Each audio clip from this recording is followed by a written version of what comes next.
The garage was where they measured time. It was not in hours, but in seized bolts and rusted intake manifolds. Ricky held the heavy iron block steady, his forearms straining against the weight, while James hammered at the stubborn casing. The air was thick with the scent of oil and metal dust. Every strike of the mallet rang against the concrete floor, a steady, percussive rhythm they both knew by heart. When the casing finally gave way, both men exhaled in unison, the tension in their shoulders dropping. James wiped his hands on a rag, tossing it toward the workbench where it landed with a soft slap. They did not need to speak to coordinate the next move. Ricky grabbed the wrench, James adjusted the light, and they shifted positions with the practiced ease of a single machine. They were inseparable, bound by the grease under their fingernails and the hours spent under the hood of every broken car in the district. The engine roared to life under their combined effort, the vibration rattling the workbench. They stood back, leaning against the frame, watching the pistons fire. This was their domain, a space built on thousands of small, successful repairs and the unspoken certainty that no obstacle was too heavy to move as long as the other was holding the weight. Work ceased only when the streetlights flickered to life outside the bay. Ricky kicked the toolbox shut, the metallic snap echoing through the quiet space. James reached into his pocket, pulling out a crumpled pack and 2 matchsticks. He struck one, held the flame steady until Ricky leaned in, then took his own turn. They stepped out of the garage and leaned against the frame, watching the neighborhood traffic roll by in a blur of red and white taillights. The smoke curled into the cool night air, gray ribbons against the dark. They stood there for long minutes, saying nothing. They did not need to. Each Friday followed this exact sequence: the labor, the cleanup, and the shared stillness that signaled another week survived. Ricky tapped his ash onto the concrete, watching the embers glow before fading into nothing. James exhaled, a long, slow stream of air that seemed to carry away the fatigue of the engine work. This was the rhythm of their lives, a predictable, unwavering loop. They shared the cheap cigarettes and the silence with the same ease they shared the heavy lifting. In this narrow space between the workbench and the street, they were anchored, 2 points of a single, solid foundation that felt like it would hold forever. The rhythm held for 3 more weeks until Jane walked into the garage. She did not wait for an invitation. She stepped over the oil stains, her presence sharp against the familiar grime. She laughed at the engine block, a sound that cut through the metallic hum of the workshop and filled every corner. It was a bright, invasive noise. Ricky dropped his wrench, the clatter startling James, who stood frozen by the workbench. Jane stepped closer, pointing at the transmission, her questions coming fast and precise. She did not care about the grease or the labor. She cared about the mechanics of the machine. Ricky stood up, wiping his hands, his attention shifting from the engine to her. He started talking, his voice animated in a way James had never heard before. He explained the firing order, his eyes tracking her movements instead of the pistons. James leaned back, his hands hanging uselessly by his sides. The air in the room felt different. It was no longer about the two of them and the metal. It was about the space Jane occupied. Ricky leaned in, mirroring her posture. And for the first time, the garage felt like an echo chamber. The partnership that had survived years of heavy lifting hit its first real obstacle, and it was a laugh that filled the room. The garage door stayed closed the following Friday. Ricky stopped showing up entirely. He was busy trading the smell of oil for the scent of new paint in a small apartment across town. Every weekend, the focus shifted from engines to wedding plans.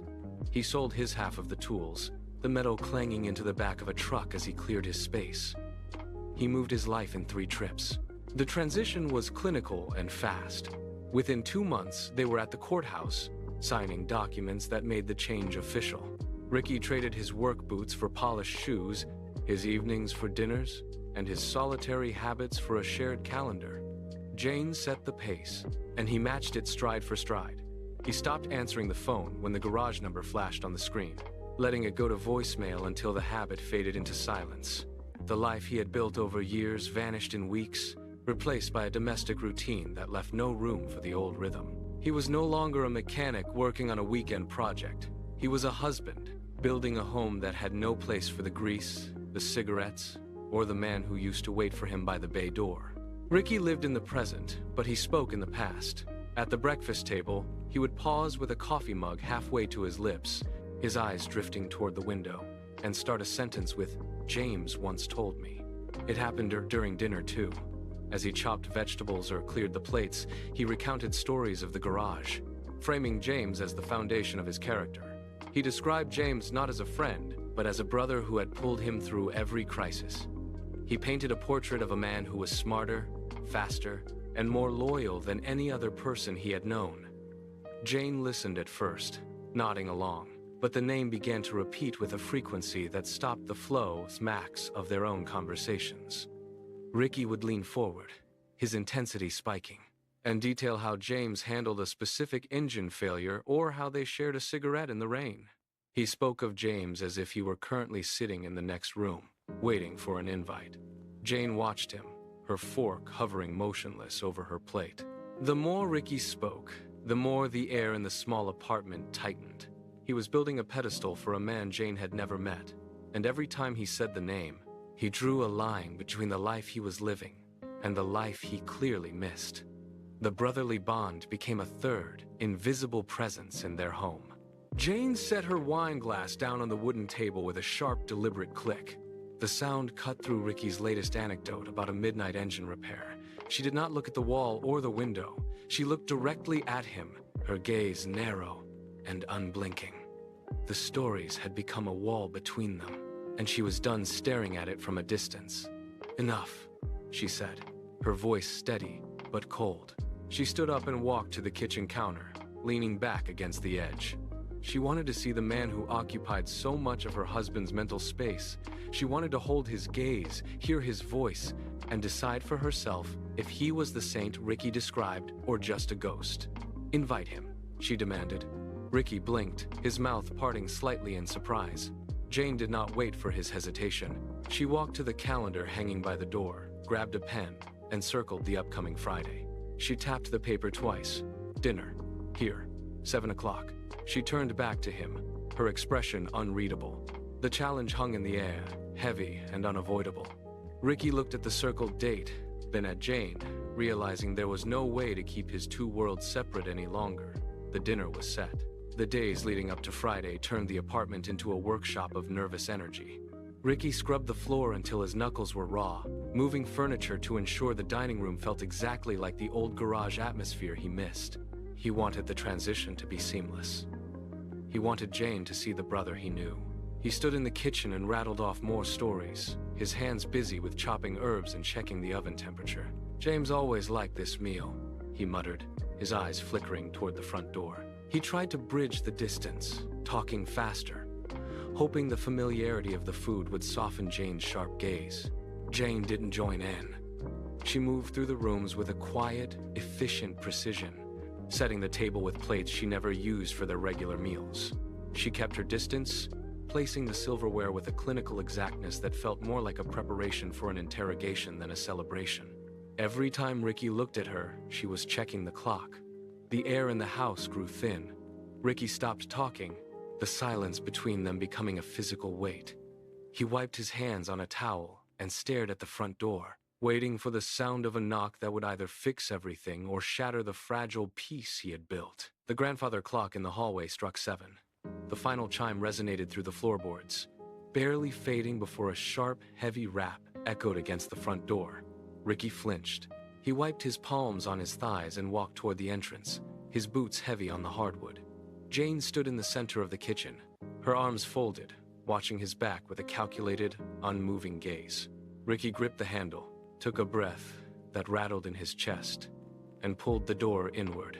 James stood on the porch, framed by the porch light. He did not smile. He simply nodded, his eyes shifting past Ricky to land directly on Jane. The transition was immediate. The air in the hallway seemed to drop in temperature. James stepped across the threshold, bringing the scent of engine oil and cold night air into the pristine space. The three of them stood in the small foyer, a triangle of static energy. Ricky moved to close the door, the click of the latch sounding unnaturally loud. No one spoke.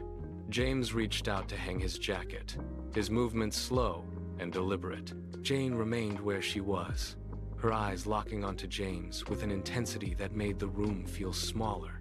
tighter. The bridge between the two lives had been built, and now, the weight of it began to press down on all of them. They moved into the dining room like ghosts in a house that did not want them. The table was set for 3, but the space between the chairs felt like a canyon. Ricky pulled out a chair, his palms sliding against the wood, and gestured for James to sit. James took his seat, the floorboards groaning under his weight. He did not look at the food. He looked at the walls, then at the corners of the ceiling, his movements stiff and practiced. Jane remained standing for a moment longer than necessary, her presence looming over the table. She finally sat, the chair scraping sharply against the floor. The sound cut through the room, leaving a ringing silence in its wake. Ricky cleared his throat, the sound thin and inadequate. "The roast is ready," he said, his voice cracking slightly. He reached for the serving spoon, his hand trembling just enough to make the metal rattle against the china. James stared at his empty plate, his jaw tight. Jane did not touch her napkin. She watched Ricky, then shifted her gaze to James, her eyes narrowing as if she were measuring the distance between them. The air grew heavy, thick with the smell of rosemary and the unspoken weight of years lived apart. No one reached for the wine. No one reached for the bread. The silence stretched, pulling taut until it felt like a wire ready to snap. Jane broke the silence. She did not reach for the wine or the bread. She leaned forward, her chest almost touching the edge of the table, and fixed her gaze on James. "How many years exactly, James?" she asked. Her voice was sharp, a blade cutting through the heavy air. James looked up, his eyes meeting hers for the first time. He opened his mouth, but Jane did not let the answer out. She fired another question immediately. "Did he mention the garage every time you talked? Or was it just a hobby he couldn't let go of?"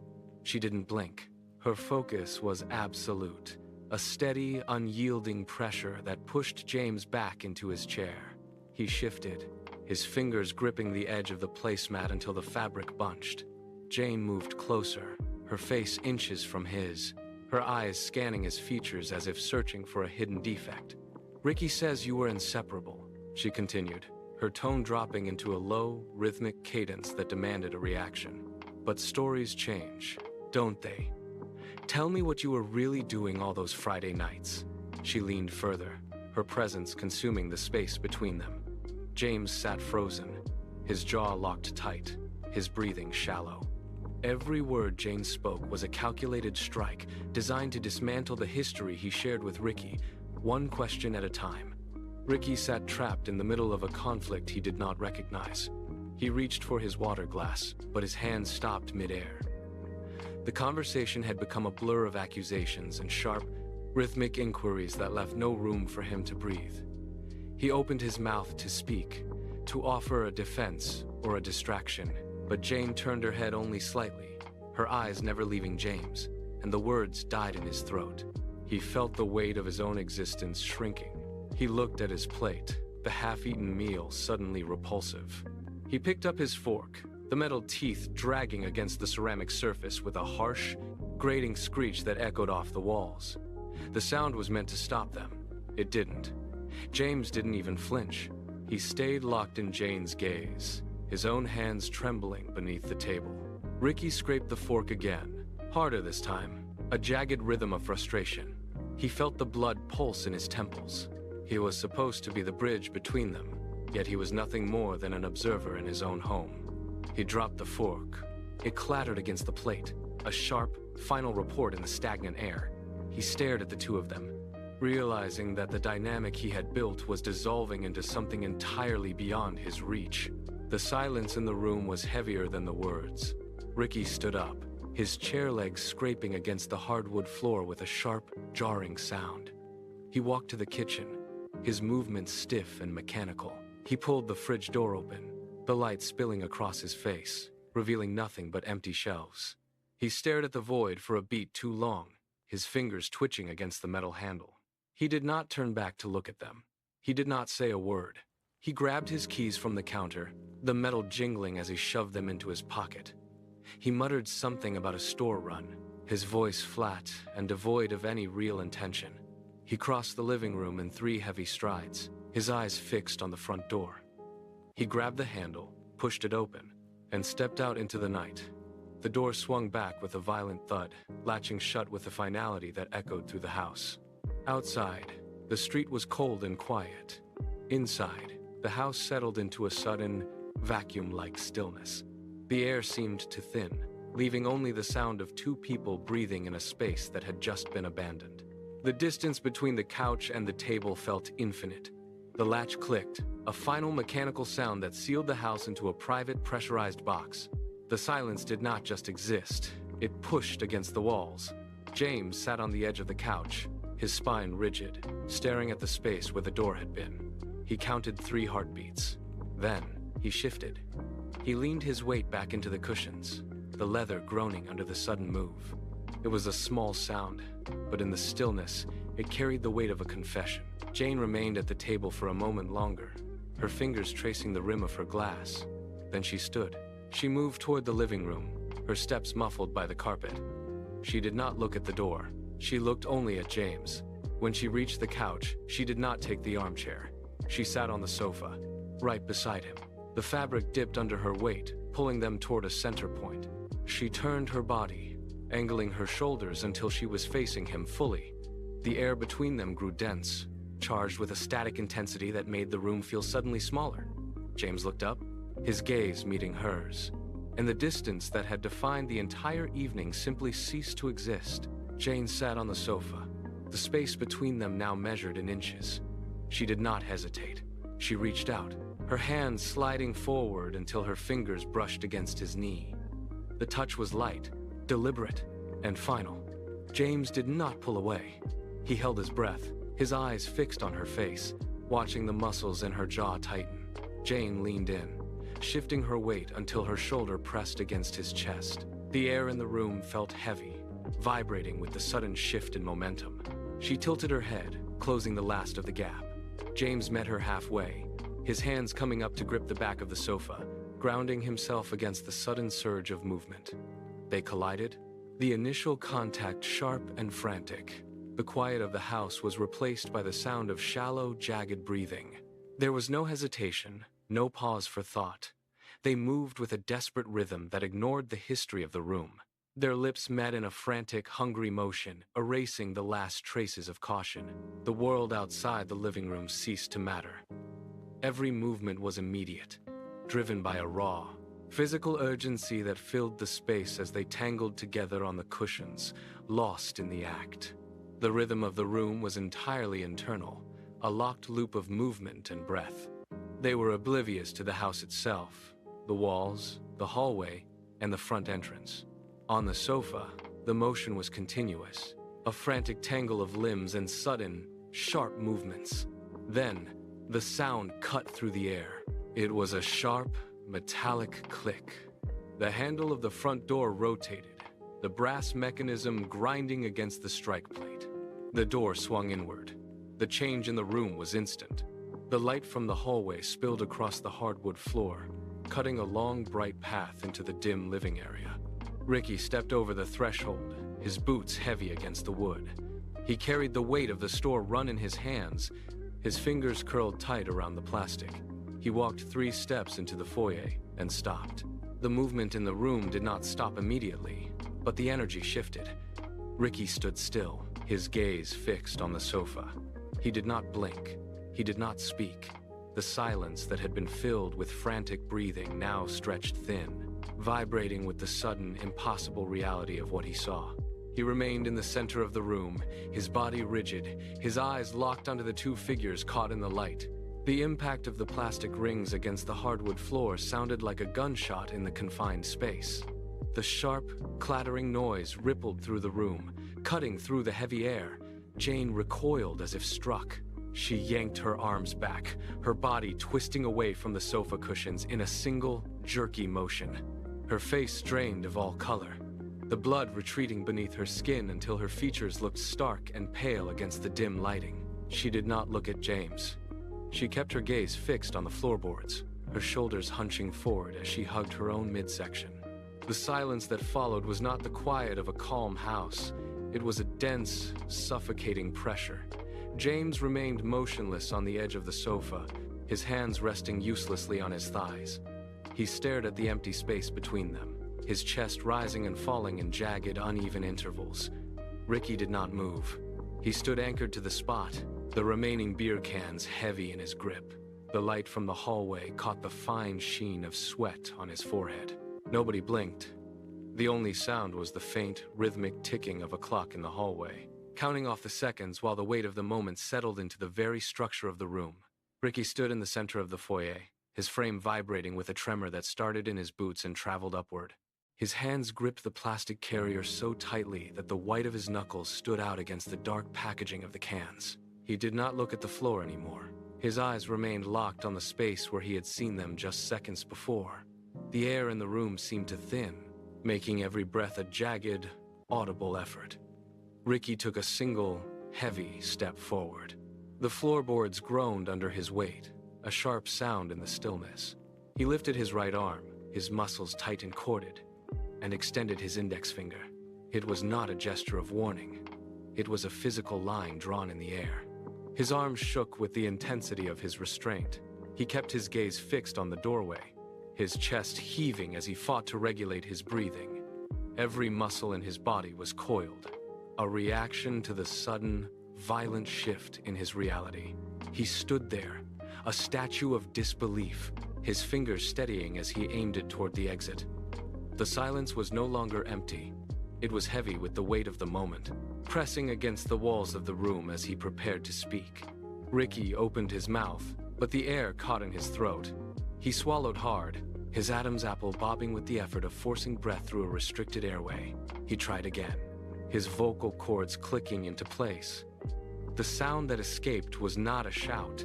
It was a low, jagged rasp that seemed to drain the remaining warmth from the room. "Get out." He paused, his jaw locking into a rigid line as he watched the space between James and the wall. The two words hung in the air, heavy and blunt. He exhaled a long, shuddering breath, his fingers still leveled at the threshold like a physical barrier. "Never come back." The finality of the statement hit the space between them with a tangible weight. James did not look up. He sat motionless, his shoulders hunched toward his ears as if shielding himself from the force of the words. The air between them, once defined by decades of shared history, had dissolved into a void. Ricky took another step forward, his boot scuffing against the floor, and narrowed his eyes. He did not blink. He waited for the response that would confirm the end of everything they had built together. James did not wait for a second instruction. He surged upward from the couch, his momentum nearly sending him into the coffee table. He stumbled, catching his balance with a sharp kick to the edge of the wood. His eyes darted toward the hallway where his jacket hung on a peg. He moved with a jerky, uncoordinated speed, his hands reaching out to grab the fabric before he even reached the wall. He jammed his arms into the sleeves, the material twisting and bunching at his shoulders. He did not look back at the room, nor at the two figures he was leaving behind. He lunged for the front door, his boots thudding heavily against the hardwood. His fingers fumbled with the latch, his palm slipping once against the metal before the lock finally gave way with a metallic snap. He pushed the door open, the cool night air rushing into the hallway to meet the stagnant heat of the house. He did not stop to close it. He crossed the threshold in two long, desperate strides, his silhouette vanishing into the darkness of the porch. The door swung on its hinges for a moment, then slammed shut with a hollow, resounding thud that echoed through the entire structure, signaling the finality of his departure. The sound of the door slam lingered, vibrating through the floorboards until it bled into the ambient hum of the refrigerator. Jane remained on the couch, her body angled toward the empty doorway. She did not rise. She did not reach for anything. Her hands were tucked deep between her knees, fingers locked together in a tight, white-knuckled grip. Her gaze remained fixed on the wood grain of the door, watching the faint, rhythmic movement of the latch as it settled back into place. The air in the room felt thin. Every breath she took sounded loud, a sharp intake of air that broke the stillness and then died away. She blinked, once, twice, but her eyes never shifted. The space where the conversation had been was now a hollow, echoing void.